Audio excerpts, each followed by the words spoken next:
Yes, it's me, Kaya Sanamwa Kalobo. This is Yet to Africa TV. Yes, don't miss out, Don't forget to subscribe. So today we are kind of sad. It's really sad, because yesterday we've lost one of the elder, the legend.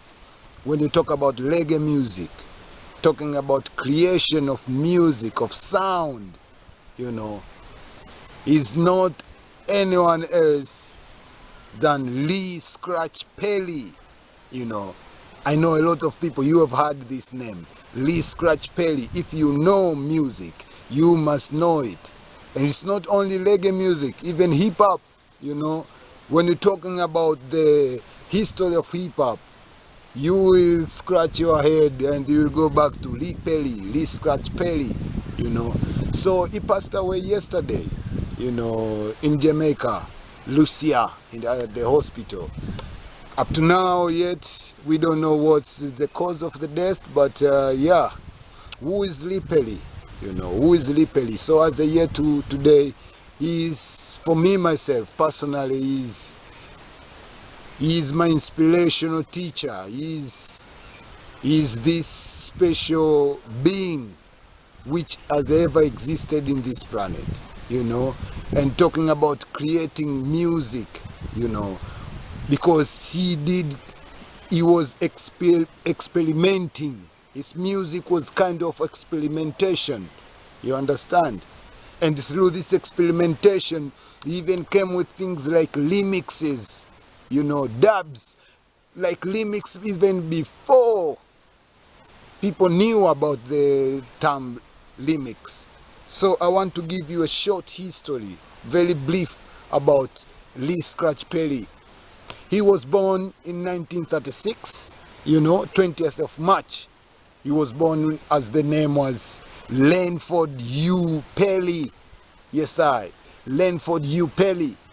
And then, he dropped out of school, and by that time, kind of situation, economical situation, and situation was not good, So he had to go in the street and survive, work here and there, sell this and that. And then he came across this man called Clement Coxon Dodd. He was the producer, he was the music, he was a big businessman into music industry in Jamaica by that time, So Lee Perry started as selling records, Most of people don't know that. He started by selling records under Coxon Dodd. And then later he became a producer, So he was building up his craft and with experience through selling records, because he had a very good ear. He could know which sound is good and what is needed there. So when he created his own studio, the Upsetters, he had more big chance and more room now to experience his creativity, because in one of his interviews, he said music is magic, and if you have good music, you have good magic, and good people will always follow you. That's according to him, So he went through a lot into music and spiritual journey, because he's not an easy man, A lot of people fell off from dealing with Lee Perry, because he was very straightforward, and sometimes you won't understand him, sometimes you will understand him, but he was the way he was, very creative, very genius, musical genius, the original originator. Yes, So after when he was doing his work now, that's why I say why he's important, because a lot of people know about Bob Marley, and that's why I always tell the youth, if you love reggae music, do your research, don't end up at Bob Marley. You start from Bob Marley, you end up Bob Marley. You have to know who built Bob Marley, because he didn't come by himself. There are some people behind you. There are some people who Bob Marley got inspiration from, So even he wrote small acts which was very popular, Bob Marley's song. This was written by the Lee Scratch Perry, you know. So he built Bob Marley and the Wailers. All of them, they grew up from the Wailers studio, the Upsetters, you know. So then after the long story short, Chris Blackwell came along and, you know, take this and that, and, you know. But when we stick into Lee Scratch Perry, you know, he produced a lot, talking about Heptones, talk about Junior Marvin, you know, the Congos, never forget, you know, the Elders Congos, you know. He produced even like one of the last albums he produced for Congos was the Ark of the Covenant. Look for that album, check it out, it's very good. Even though at the end things were falling apart between him and the Congos, but yeah, in the positive part, he did a lot of creation, you know. And in 80s something happened, because from the Black Upsetters, then no, the Upsetters, it was his band. He started his band Upsetters, you know, and he started this band to revoke to his mentors, you know. One of them was Coxcon Dodd, you know.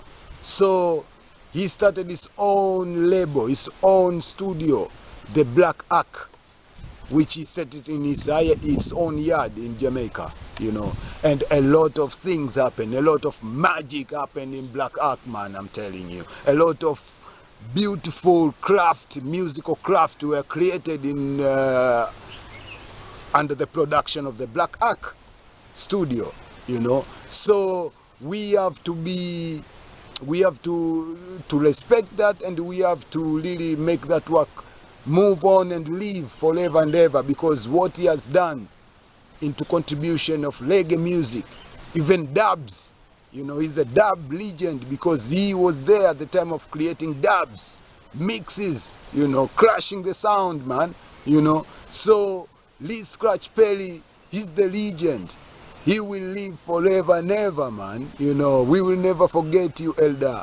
You will always be here in our heart. You know, a lot of things have been said. A lot of people have a lot of perception about him. But yeah, we are human beings. You know, we have positive part and negative part. You judge by yourself. So the Black Ark in 80s, something happened.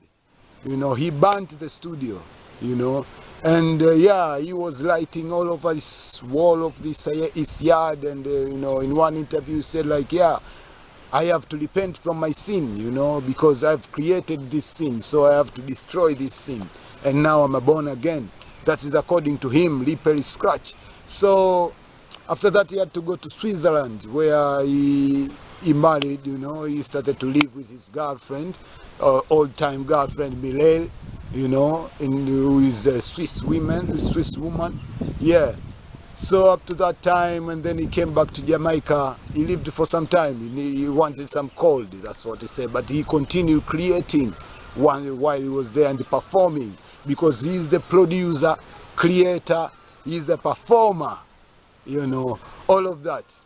You'll find Lee Scratch Perry is there, whatever the age. He was died by the age of 85 years. 85 years, man. And he was still performing, creating, doing a lot of work. Even one of my friends, Sejev Gabasov, I think, from Russia, he's my friend on Facebook. He's a producer from Russia, and he has worked with him. So you can imagine how many generations Lee Perry has worked with, you understand.